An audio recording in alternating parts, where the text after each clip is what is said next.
안녕하세요. 지식을 쉽게 풀어주는 지식설입니다. 오늘은 핵전쟁 직전까지 가고 있는 두 나라, 인도와 파키스탄 이야기를 해보려 합니다. 이 둘 한 집살이 하던 형제가 싸우다 아예 따로 나가 살게 된 케이스인데요. 문제는 집 나간 다음에도 맨날 싸웁니다. 그것도 총 들고 전투기 띄우고 심지어 핵 버튼 만지면서요. 시간을 조금 돌려볼까요?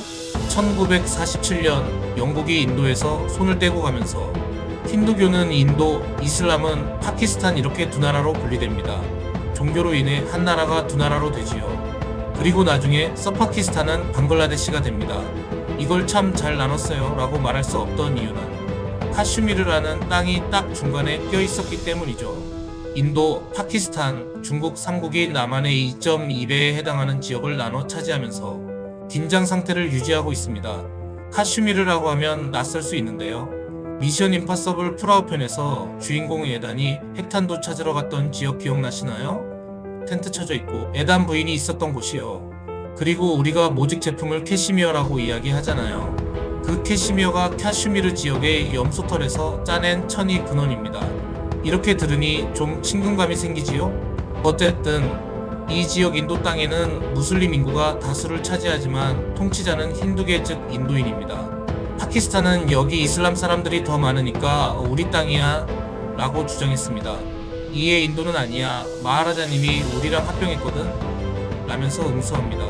결국 1947년, 1965년, 1971년 그리고 1999년까지 4차례 전쟁이 터졌고 그때마다 카슈미르는 전쟁 패키지 상품처럼 늘 전운에 휩싸여 있습니다.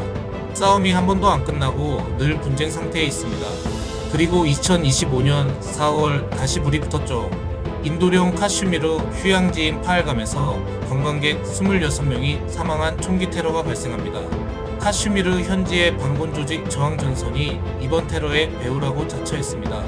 이에 인도는 즉각 반응했습니다. 이거 파키스탄이 조직해서 활동하는 무장단체 소행 아냐? 파키스탄은 발끈하죠. 증거 있냐? 또 우리 탓하네? 우린 상관없는 일이라니까? 그 뒤로는 시나리오 거의 자동 재생입니다. 국경을 봉쇄하고 파키스탄으로 흘러가는 인더스강 물줄기를 방해하지 않기로 한 인더스강 조약의 효력 중단, 인도 내 파키스탄인 비자 취소, 항공기 영공 통과 금지, 이에 파키스탄 역시 인도 항공기 영공 진입 금지, 무역 중단, 인도인 비자 취소 등에 대응을 합니다.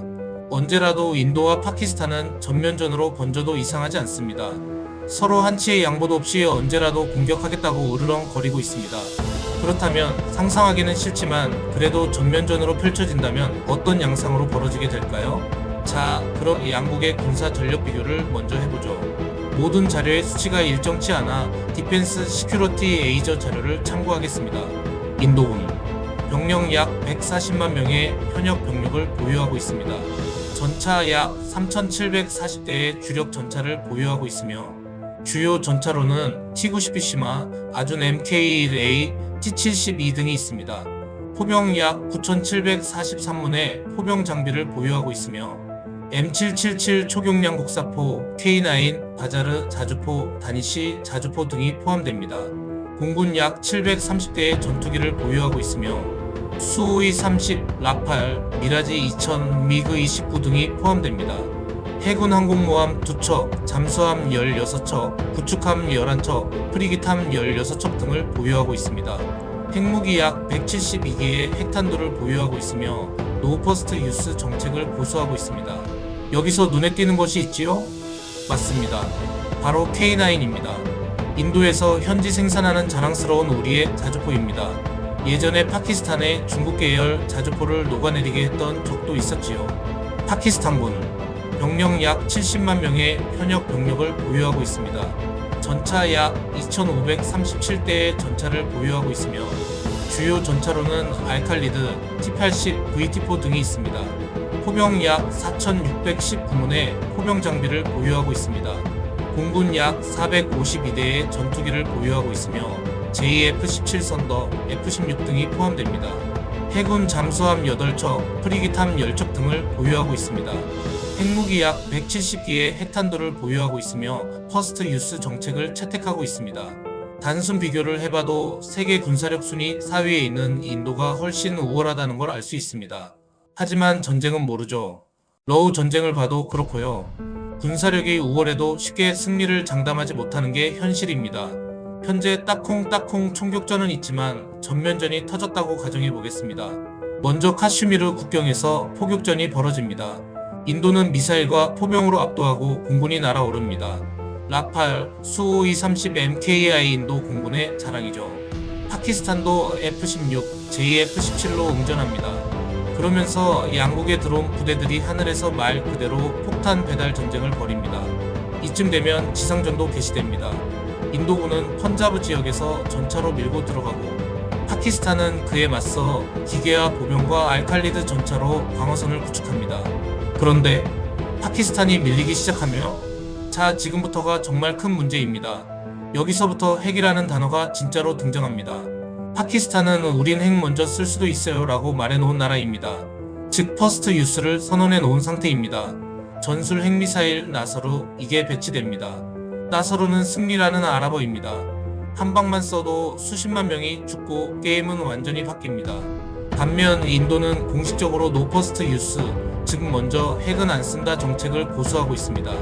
하지만 핵을 먼저 맞은 나라가 참을 수 있을까요? 즉각 보복할 게 뻔한 일입니다.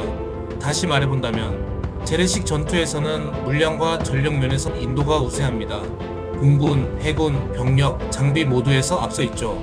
하지만 파키스탄도 만만치 않습니다. 단기간 치고 빠지는 전술, 핵 억지력, 중국 후방 지원이라는 무서운 변수를 갖고 있습니다. 이렇게 팽팽히 맞서다 파키스탄이 밀리면 곧바로 핵 버튼 위에 손가락이 올라갈 수 있습니다. 전술핵을 맞은 인도가 가만히 있을 리 없지요. 보복은 당연한 수순입니다. 양쪽 모두 핵 보유국이니까요. 이 상황이 현실이 되면 당연히 국제사회가 뛰어듭니다. 미국, 중국, 러시아, 유엔 다 튀어나와서 말립니다. 야야야, 진정 좀 해봐. 핵 누르지 마. 근데 솔직히 한 손은 여전히 버튼 위에 얹혀 있을지도 모르죠. 즉 누가 이기든 그 과정은 지옥일 겁니다. 그리고 솔직히 말해서 이 싸움은 누가 이기든 이긴 게 아닙니다. 전쟁이 터지면 수십만 명이 죽고 도시가 사라지고 그 모든 피해는 결국 평범한 사람들한테 돌아가니까요. 그래서 말입니다. 이 두 나라가 싸우지 않기를 바랍니다. 싸움은 미친 자가 시작하고 그 끝은 누구도 책임지지 못합니다. 지구상에서 다시는 핵이 터지는 순간을 만들어서는 안 됩니다. 양국이 원만하게 화해하고 아까운 사람들을 희생시키지 말았으면 합니다. 최근 선종하신 프란치스코 교황님의 마지막 말이 생각납니다. 전쟁을 끝내라. 지금까지 지식설이었습니다. 감사합니다. 구독과 좋아요는 세계 평화와 정의를 꿈꾸는 한 사람에게 꿈과 희망을 줍니다.